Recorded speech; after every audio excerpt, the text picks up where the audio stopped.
En toute sincérité, chaque être humain a besoin de vivre. Et chaque être humain aime vivre. Si tu demandes à quelqu'un, quelle est la chose que tu aimes le plus, il va dire, c'est moi-même d'abord. Chaque être humain s'aime. Parce que, comme disait Spinoza, il y a une volonté de vouloir s'accrocher à la vie que lui, il appelait le conatus. Tout ça, c'est long. Ça veut dire tout le monde veut vivre et tout le monde doit vivre. Mais pour vivre là, est-ce qu'on vit n'importe comment? Non. Pour vivre là, il y a des conditions. Et le monde est arrivé à un niveau, les Blancs ont regardé et disent, nous les Blancs, on s'est développés, on a fait tout. Mais on a négligé les Africains, négligé les Africains. Mais aujourd'hui, quand on s'assoit, on regarde. Ça fait que les Africains aussi ne vont pas arrêter de venir chez nous. Comment on va faire pour que ça cesse? Ils disent, on va demander à l'ensemble des présidents africains, qu'est-ce qu'on peut faire pour vous-même là, vous aider, et puis vous allez rester chez vous là-bas, et puis vous allez être à l'aise chez vous. C'est là avec Obama, ils se sont entendus, ils ont signé l'agenda 2063. L'agenda 2063 là dit quoi? Que si les plans que les gens en tête sont mis en place là, ça va créer une culture enracinée et florissante des droits de l'homme. Ça veut dire qu'il n'y a aucun Africain qui aura peur de sa propre vie. L'Africain sera fier de lui-même sa propre culture en Afrique. Et ça va faire la promotion de la démocratie, de l'égalité des sexes, l'inclusion et de la paix, la prospérité, la sécurité et la sûreté de tous les citoyens et des mécanismes pour promouvoir et défendre la sécurité et les intérêts collectifs du continent. Et donc, quand on aura les conditions d'égalité des sexes, la démocratie, qui sont faites et enracinées sur les valeurs des droits des hommes, on aura aussi la prospérité, la sûreté et la sécurité de tous les citoyens. À partir de ce moment-là, l'Afrique elle-même peut décider et faire la promotion de sa propre sécurité et décider des intérêts du continent africain. Maintenant, quand on a fini de parler avec Obama et puis les Blancs, là, nos 54 présidents sont venus en Afrique. Ils sont allés à Addis Ababa, en Éthiopie. Ils se sont assis, ils disent, mais parmi nous là, qui peut mieux mettre ce plan en place? Parce que pour que les Africains soient enracinés chez eux et qu'ils soient florissants et qu'il y ait la prospérité, qu'il y ait la démocratie, qu'il y ait l'égalité des sexes, qu'il y ait l'inclusion, qu'il y ait la paix, qu'il y ait la prospérité, qu'il y ait la sécurité, qu'il y ait la sûreté, qu'il y ait aussi des mécanismes pour promouvoir et défendre les intérêts du continent là. Qui parmi nous est l'homme le plus fort? Et ils ont regardé, ils disent là, c'est Alassane Ouattara, le fils de Draman Ouattara et le fils de Nabintou Cissé. Ils disent, nous-mêmes, quand on s'assoit, on regarde là. C'est toi, Alassane Ouattara. Parce que, économiste, là, tu as fini avec ça. Tu connais jusqu'à tu as été directeur adjoint du FMI. Mais quand on finit ça, là, quand on regarde parmi nous-mêmes, là, quand on parle des Occidentaux, là, leur fierté, là, si on demande aux Occidentaux, qui vous pouvez présenter sur le continent que vous êtes fiers de lui, là, ils disent, c'est toi. Et en plus de cela, tu connais le monde plus que chacun de nous ici. Donc toi, Alassane Ouattara, là, nous, les 53 présidents, on a décidé que toi, le 54e président, là, tu seras notre 55e président. Ça, c'est ce que je dis là, c'est aux hommes intelligents, je parle. Hein. Ils disent, nous, les 54 présidents, là, puisqu'un homme ne peut pas se lire lui-même, c'est pourquoi j'ai dit les 53 présidents, on dit, Alassane, tu seras notre 55e président. Donc, Alassane Ouattara, il faut écrire le plan global de développement de l'Afrique jusqu'en 2063. Nous, on te confie ça. Quand ils ont confié ça à Ouattara, Ouattara a pris le dossier, il a travaillé dessus, il a fini, il a proposé. Il dit pour que l'Afrique se développe là, il dit il y a des éléments fondamentaux, comme par exemple les routes, comme l'électrification et comme l'accès aux besoins vitaux. Il dit comment on a fini ça et que moi je m'appelle Alassane Ouattara, qu'est-ce qu'on va faire? On va lancer les grands programmes. La monnaie africaine là, on va diviser l'Afrique en 4 zones globales, en 4 grandes zones. L'Afrique de l'Ouest là, eux vont avoir une monnaie qu'on va appeler l'éco. L'Afrique australe va avoir une autre monnaie. Ceux qui sont en bas vont avoir une autre monnaie. Les autres en haut là, comme ils disent qu'ils sont pas avec nous, bon, et on parle même pas d'eux, on parle de nous. Voilà. Mais après, c'est eux qui attrapent la main d'Alassane Ouattara pour les mettre dans la cabane là-bas. Mais laissez-les avec leurs problèmes. Parlons de nous. Et donc, quand il a fini ça, il est venu maintenant là, Mais pour réussir son agenda là, il faut que lui-même il ait le courage de transformer son pays pour qu'on dise vraiment ce que tu dis là, tu peux faire. Quand Alassane est venu là, c'est un défi. Il a transformé la Côte d'Ivoire. Tout le monde voit la Côte d'Ivoire aujourd'hui, on dit, hein? Donc, c'est possible. Ah, les gens disent, ah, c'est pourquoi vous avez vos Ghana là, quand vous avez entendu les campagnes là-bas, on dit quoi? On fera comme Alassane Ouattara. Au Sénégal, on fera comme Alassane Ouattara. Et en Zimbabwe, on fera comme Alassane Ouattara. Et donc, c'était donc possible. Et donc, l'Afrique peut être enracinée et devenir florissante sur les droits de l'homme. Et c'est pourquoi Alassane Ouattara dit, laissez Éclaireur parler, laissez Sundiata parler, laissez-les faire ce qu'ils ont à faire, tant qu'ils n'insultent pas quelqu'un, mais ne blessent pas quelqu'un. Moi, Alassane Ouattara, j'étais aux États-Unis, j'ai vu le monde. Le monde me connaît, je connais le monde. L'égalité des sexes, l'inclusion et la paix. Malgré tout ce qu'ils font, laissez-les en paix. Eux-mêmes, là, ils vont se griller dans leur propre sauce, les opposants ivoiriens. Je peux apporter la prospérité. Regardez ce que j'ai fait de la Côte d'Ivoire. Je peux apporter la sécurité. Regardez aujourd'hui, malgré que les djihadistes m'entourent, regardez mon pays. J'apporte la sûreté. Aujourd'hui, quand je prends un passeport ivoirien, partout où je passe, les gens me respectent. Aujourd'hui, Alassane Ouattara a mis des mécanismes pour promouvoir et défendre la sécurité des intérêts collectifs du continent africain. On ne peut plus décider, tant qu'Alassane Ouattara est là, de parler de l'Afrique n'importe comment. C'est pourquoi il organise les grands sommets en Afrique et en Côte d'Ivoire. On dit, bon, vous venez, tous les sommets internationaux qu'on organisait chez les Blancs, là, il dit, on fait ça chez nous. Et puis, nous, quand vous êtes dans notre terrain, parce que dans les stratégies de négociation, l'environnement compte beaucoup. On n'aura pas le temps de parler de ça. Quand il a fini tout ça, on lui dit, mais c'est Côte d'Ivoire seulement? Il dit, non, non, non. Il dit, actuellement, là, je suis en train de faire une route pour quitter San Pedro pour aller à Bamako direct. Je suis en train de faire une autoroute qui va passer Grand Bassam, aller à Accra, Koumassi, traverser le Ghana, rentrer au Bénin pour aller quitter, directement passer par Lagos pour tomber à Abuja. Il dit, je vais ouvrir les routes, je vais ouvrir l'Afrique. On va électrifier l'Afrique. Et j'ai déjà pris la Côte d'Ivoire comme échantillon. Malheureusement, les ennemis de l'Afrique disent, pourquoi Alassane Ouattara va faire des routes pour que les Maliens puissent venir en Côte d'Ivoire pour aller directement s'approvisionner à San Pedro? Pourquoi Alassane Ouattara va donner de l'électricité à nos parents de Gao? Pourquoi Alassane Ouattara va donner de l'électricité à nos parents de Sévaré? Pourquoi Alassane Ouattara va donner la route et l'électricité, l'eau à nos parents de Waïgouya?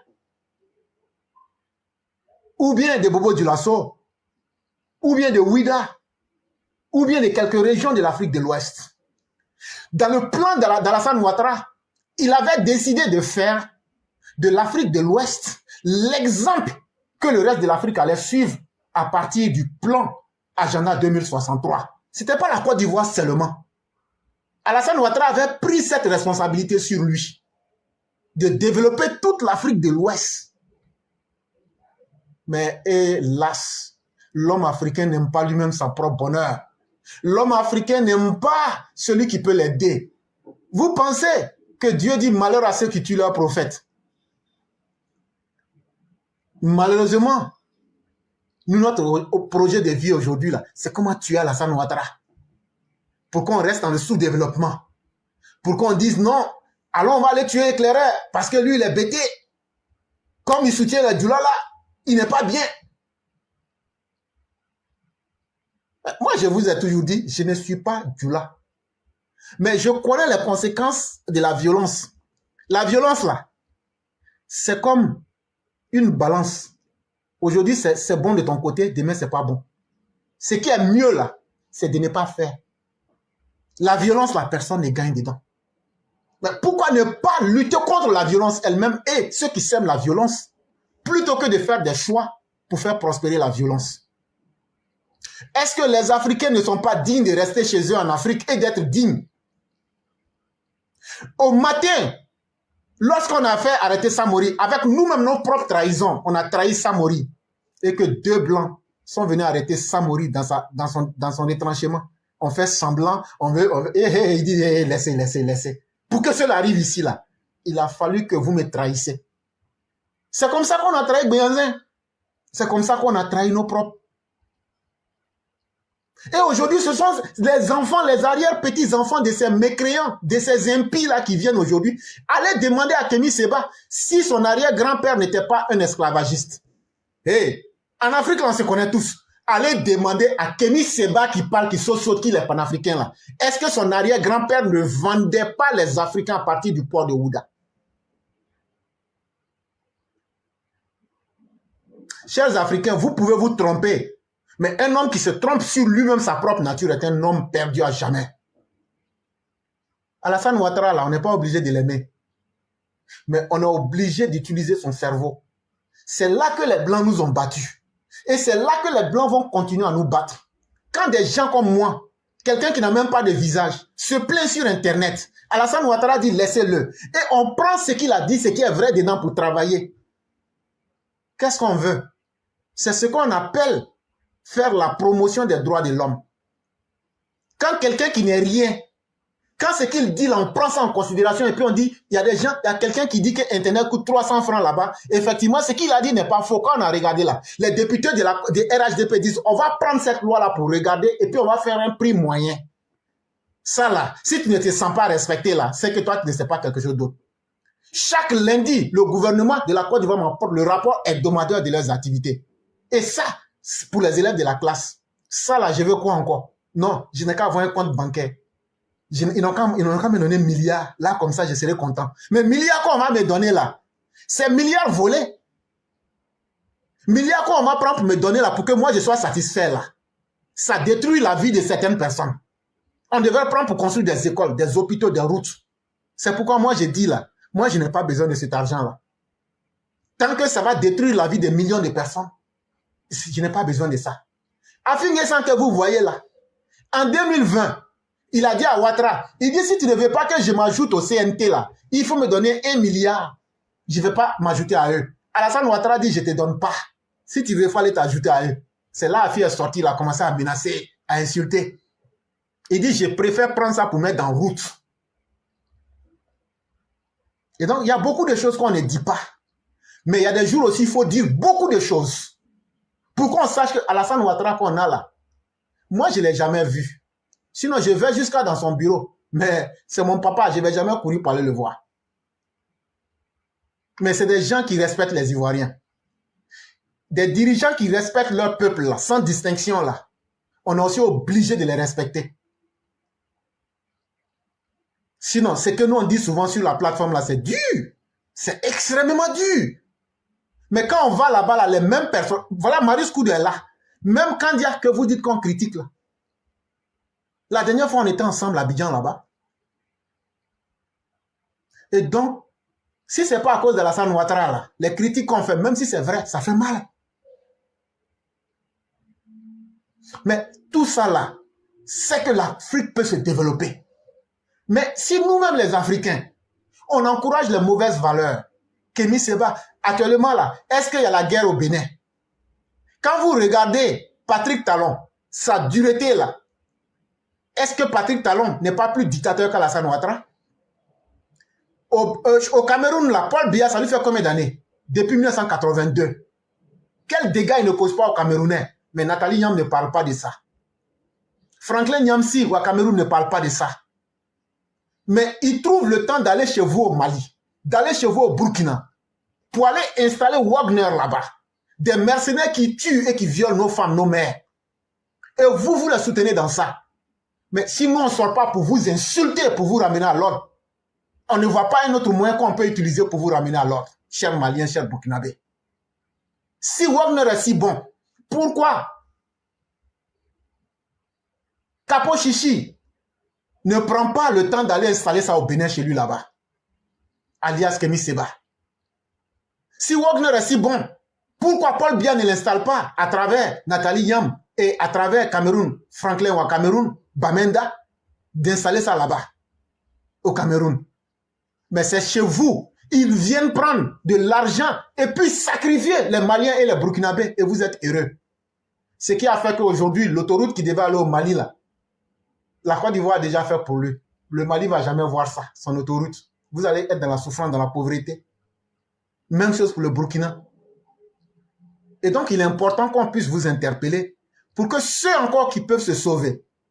Et c'est pourquoi, que vous le voulez ou pas, on va s'opposer à ces putschistes.